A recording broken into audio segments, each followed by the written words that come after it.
my child. There is an anger in you that you have not known how to name. You have called it tiredness. You have called it stress. You have called it being fine. But I have seen the dark room where that anger sits, and I am bringing a light to its door. Right now, as I speak, I want that first light to find the corner you have kept the curtain drawn over. John, chapter 1, verse 5, says it this way: "The light shines in the darkness, and the darkness has not overcome it." That line was settled in my word long before your name was spoken, and I'm setting it into your hands now, like steadier ground than you have been able to build for yourself. Stay near me while I form these words. Nothing is being asked of you yet. There is no face to fix, no voice to steady, no need to arrive here calmer than you are. Notice how the sun never strains to rise. It does not grit its teeth against the horizon. It does not demand that the night surrender first. It simply comes because it was always coming, and the dark gives way without a fight. That is the kind of nearness I am bringing toward you. Not a peace you manufacture by clenched will. Not a peace you talk yourself into and lose again by noon. A dawn that touches one thing at a time until the whole room remembers its color. I see you. I know the heat behind your eyes that you have been calling tiredness, because tiredness is an easier word to say than anger. The conversation you keep rehearsing with someone who is not even in the room. I have heard every round of it. The comeback that arrived 3 hours too late and has been circling ever since. I know how it loops. None of this is small to me. None of it is hidden. There is a chair in your house now that resentment sits in every evening, a guest who showed up years ago and never left. The quiet bitterness you feel toward someone who hurt you and never apologized, never paid for a thing. I have felt the cold of it on your hands. A grudge you have rehearsed so many times it no longer needs you to summon it has begun to summon you instead. Your jaw sets before you have even decided to be upset. The short fuse you did not have a few years ago surprises everyone but me. I have known you longer than your anger has, and I am not standing over you with folded arms while you sort it out. I am close, closer than the resentment. The mother who lost her patience again and went to bed ashamed of her own raised voice, I am near to her, and I am not keeping the tally she keeps. The father carrying a slow burn toward a son who walked out and never wrote, who has rehearsed both the lecture and the embrace and does not know which one would come if the door ever opened. That fire has not made him unlovable to me. A coldness crept into a marriage, one unspoken offense at a time, and somewhere along that slow drift, the room stopped feeling warm. The friend who betrayed you still lives rent-free in a back room of your mind, and you have given them more of your hours since the betrayal than you ever gave them before it. Some of you are angry at people who earned it. Some of you are angry at people already gone, where the anger has nowhere left to land. And some of you, this is the one you have been most afraid to say out loud, some of you are angry at me. You prayed, and the answer did not come the way you needed. You did everything right, and it broke anyway. You watched people who never thought about me at all sail straight through the thing that shattered you. Bring that to me too. Bring it exactly as it is.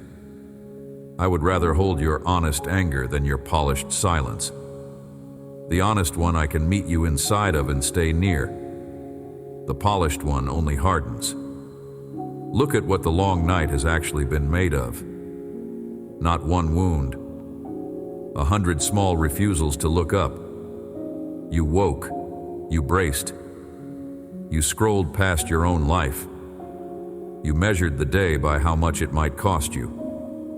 There was a moment last week, you may not remember it, when you opened a note on your phone to write down something honest about how you felt, and you deleted it because the words looked too bare on the screen. There was a prayer you started and trimmed down to a sigh, because the full version felt like too much to admit. None of that lowered you in my eyes. I was reading the part you almost did not write. I was leaning close to catch the line you erased. This is the thing I most want you to know early, before the rest. The promise I am bringing into your night is not a changed circumstance on a schedule you choose. I am not handing you a date. I am not telling you the person will call, or the situation will turn, or the loss will be repaid by some particular morning. I make a deeper promise, and it is the one that holds. Peace that does not depend on the weather of your life. Forgiveness that reaches the part of you that still flinches. My nearness, steady, in the dark and in the light. Those are not maybes. Those are settled. Everything else is held in hands far kinder than fear has let you believe. Notice with me what the anger has quietly been doing while it told you it was protecting you. It narrows your day. It decides which streets you will not drive down. It picks which names can spoil a good hour. It made you flinch at a ringtone. It made you brace at a knock. It taught you to read insult into a message that meant nothing of the kind.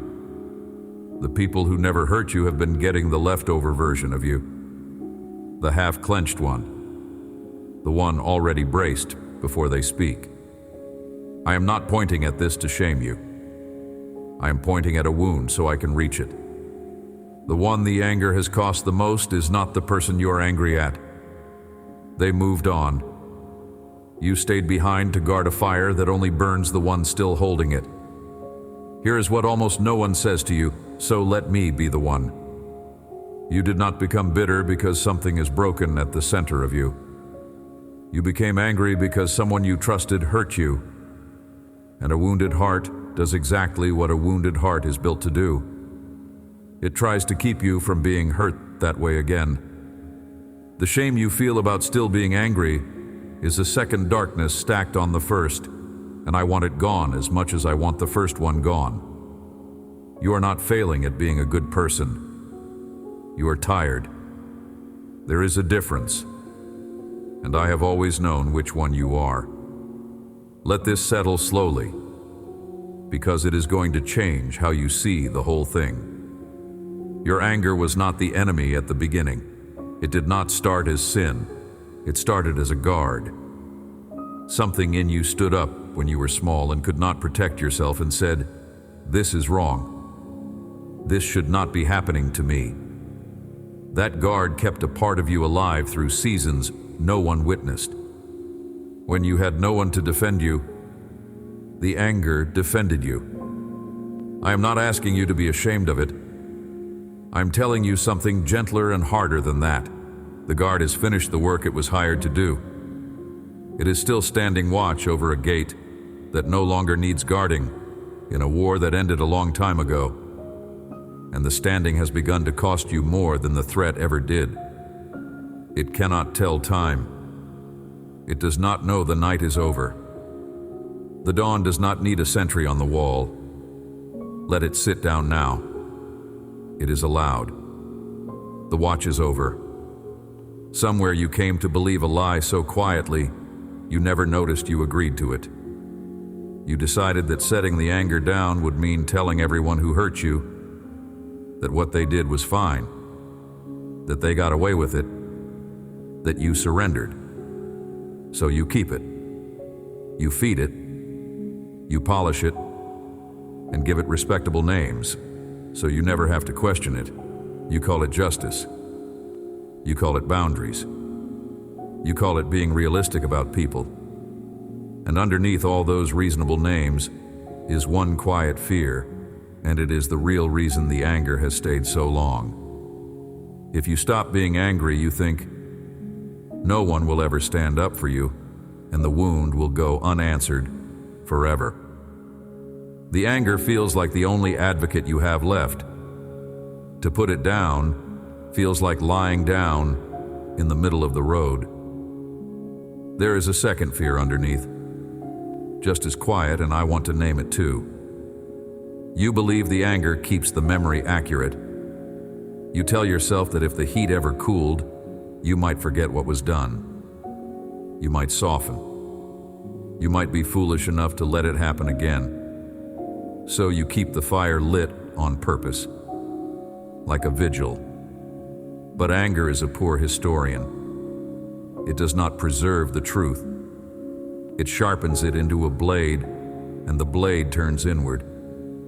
The longer you hold it, the less you remember the actual day. You remember only the ache. You think you are keeping watch. You are rereading the same dark page until the words mean nothing but how much they hurt. I can keep the record far better than your bitterness can. I have never confused justice with rage, and I will not let what was done to you be forgotten, least of all by me. Let me take that fear apart, thread by thread, because it is the bolt holding the door shut against the morning. Forgiveness was never me asking you to call the darkness light. It was never me telling you the betrayal was acceptable or the abandonment fair. I saw all of it. I keep more careful records of what was done to you than you do. Every closed door, every broken promise, every moment you were made small by someone who should have made you safe. None of it has been lost, and none of it has been excused. Setting down your anger is not erasing the offense from the record. It is handing the record to the one who can actually do something with it.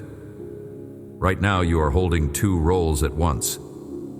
They were never meant to be carried by the same person. You are holding the wound, and you are also trying to be the judge, the jury, and the one who carries out the sentence. No one can hold all of that and stay whole. It is not the memory that drains you. It is the verdict you keep trying to enforce with no power to enforce it. Every time you replay what they did, you reconvene the trial. You call the same witnesses. You give the same closing argument to an empty room. A real judge gets to go home at night. You have not. You sleep in the gallery. You eat your meals at the bench. And the one you convicted is not even there serving the sentence. Only you are, serving it for them. Day after day. Give the case back to me. You were built to be the one who is healed. You were never built to be the courtroom. The picture you carry of me does not help. So let me deal with it plainly.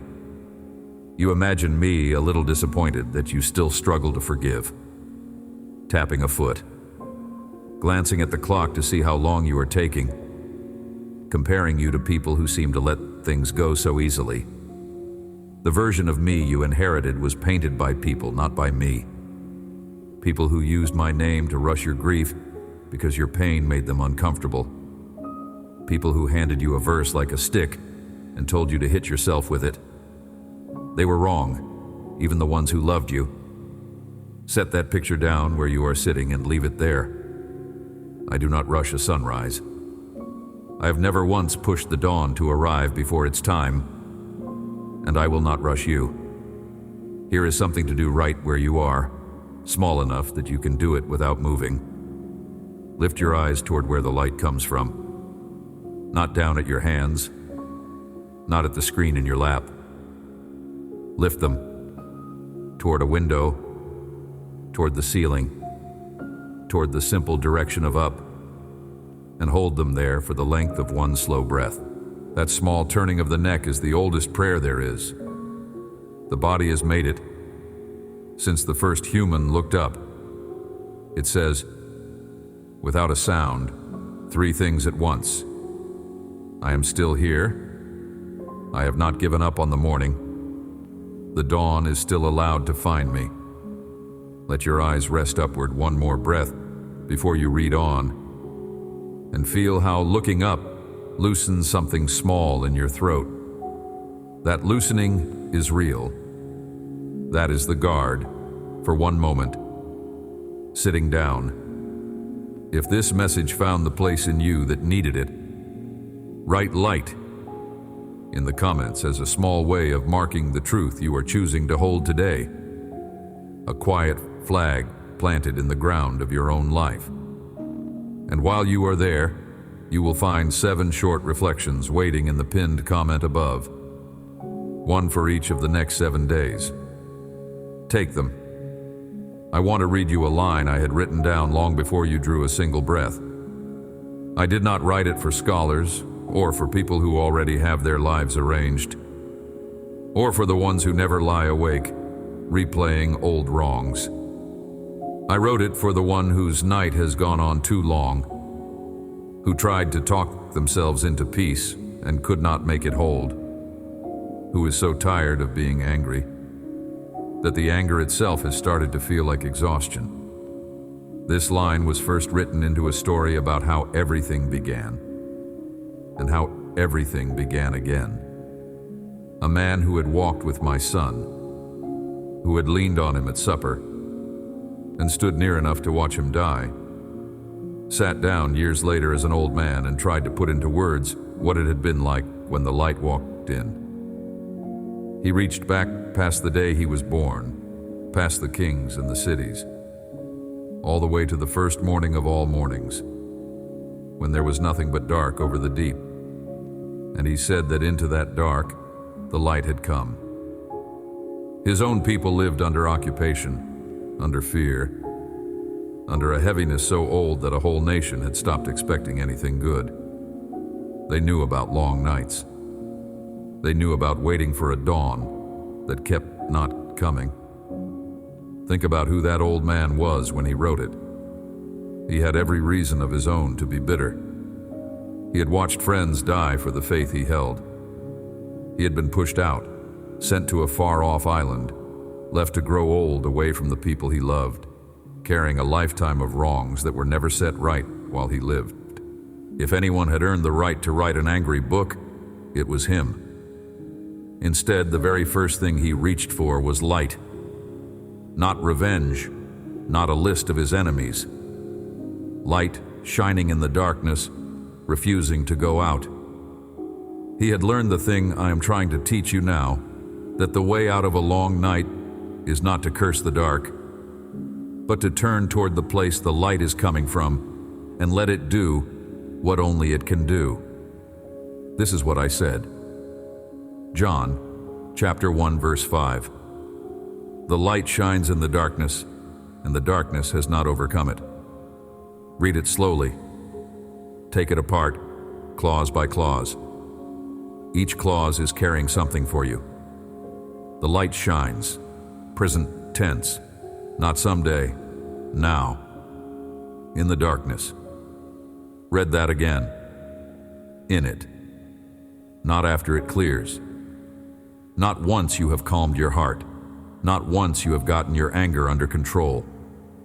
Not once you have behaved your way into deserving the morning. Not when you have forgiven everyone perfectly and feel nothing but warmth toward the people who hurt you. In the darkness, while it is still dark. The light is not waiting off stage for the dark to leave so it can step out. It is already shining. It is shining in the middle of the very thing you assumed disqualified you from peace. Notice the word the old man chose. He did not say the light defeated the darkness in a single flash and the night was instantly gone. He said the light shines. A word with no end on it, a word that keeps going. Light does not win the way a storm wins, all at once and loud. It wins the way a sunrise wins, steadily, without drama, 1 degree of gray at a time, until you look up and cannot remember the exact moment it stopped being night. That is how the anger will leave you, if you let it. Not in one heroic scene where you weep and embrace the person who hurt you, and everything is healed by lunchtime. It leaves the way the dark leaves a room when the sun comes up. Quietly, gradually, while you were busy living. You will not catch the moment it happens. You will only notice, one ordinary day, that you can breathe in that room again. And the light does not argue with the dark. It does not negotiate. It does not wait for the darkness to apologize or to leave first as a sign of good faith. It simply shines. And the dark, having no substance of its own, gives way. Your anger has been waiting for the other person to make the first move, to say sorry, to finally understand. And while you wait for them, the night stretches on. The light is not waiting for them. It is shining now into your dark, whether or not the one who wronged you ever turns toward it at all. Their morning is between them and me. Yours has already begun. Then the second half. This is the part that breaks the fear apart for good. The darkness has not overcome it. Hear what that means. It is older than your wound. The darkness pushed against my light with everything it had. It did not give up easily. The cross was the darkest the world ever got. For one terrible day, it looked like the dark had finally won. Like the light had been put out. Like the morning would not be coming back. The people who loved my son went home in that dark and did not expect another morning. They knew about hope dying. So do you. And on the third morning, the light rose anyway, the way it always does, the way it is rising over your situation while you are still convinced it is fully night. My son walked straight into the deepest dark there is. The weight of every wrong ever done to you, and every wrong ever done by you. And he did not get stuck there. He came out the other side carrying the dawn in his own hands. That is the proof underneath my promise. I'm not telling you the dark is not real. I'm telling you it does not get to keep you. This is why you can let the anger go without losing anything that was truly yours. The justice you have been trying to enforce with your own bitterness was already carried fully by him. Every wrong done to you was answered there, not ignored, not waved away, but absorbed by someone who loved you enough to take it into his own body so you would not have to spend your one life standing guard over it. The account is not unsettled. It is settled. You have been demanding payment on a debt that has already been paid, which is why no apology you ever received or imagined receiving ever made the ache go quiet. It could not. Only the morning could, and the morning has already come. Look back now at the question I asked at the start. Why has the darkness in your chest felt so permanent? Here is the answer. It is the thing I most wanted you to carry. It felt permanent because no one ever told you the truth. You are not the one responsible for making the light come. You thought you had to generate the morning by sheer effort. Forgive harder, feel less. Pray the anger away by force. Perform a calm you did not have. And it never worked. No matter how disciplined you were, it never held. Because that was never yours to do. You cannot manufacture dawn. No one can. The light is mine to send. And I have already sent it. It keeps shining over your night whether you feel it on a given day or not. Your only part is small. Stop nailing the curtain over the window. That is all. The morning was never waiting on your performance. It was waiting on your permission. Hear me say the gentle thing once more. You are not behind. You are not failing some quiet test of faith. There is no scoreboard hanging over the bed you cannot sleep in. The dark is not a sentence I handed you. It is the very place I draw nearest. The tears you cried where no one could see did not fall into nothing.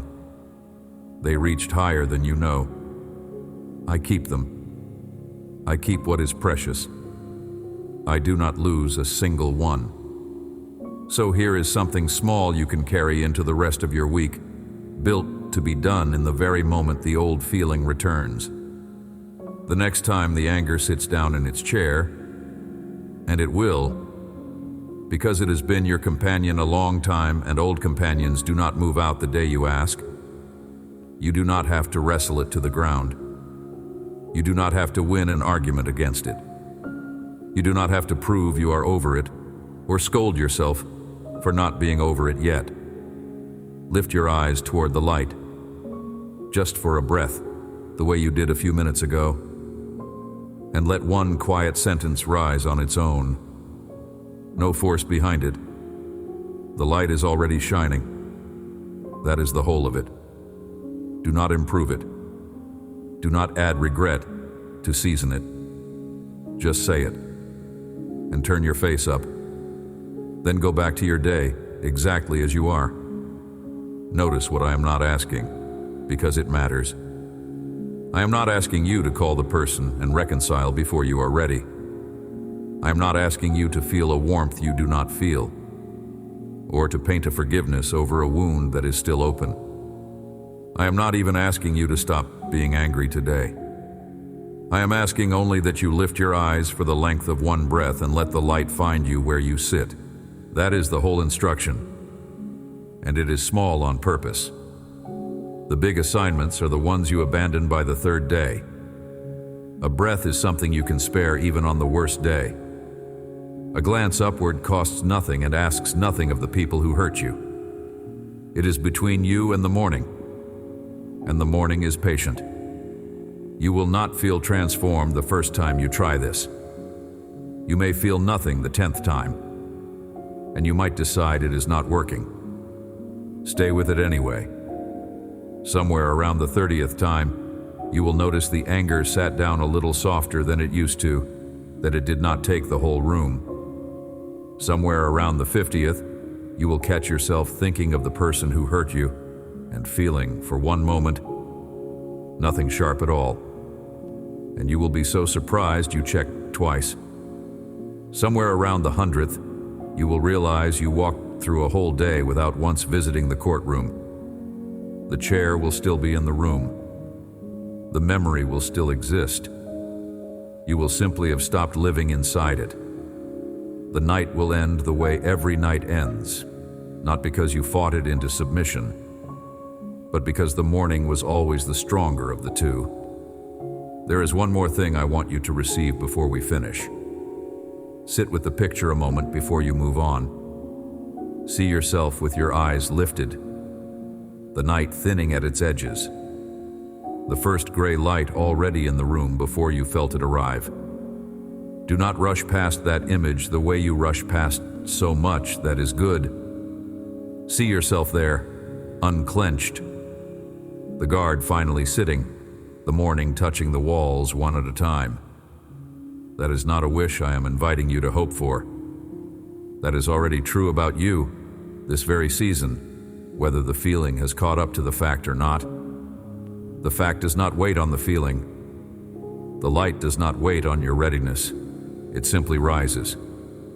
The light shines and the dark does not get to keep you. The light shines, and you were never the one who had to make the morning come. Amen. Before you go, answer one thing for me in your own words below. What is the long night you have decided you are ready to turn your face out of? Name it in the comments. I read them. And if this reflection found a quiet place in you, send it to someone whose night has gone on too long, and stay close, because there is more coming, and I want you here when the light reaches it.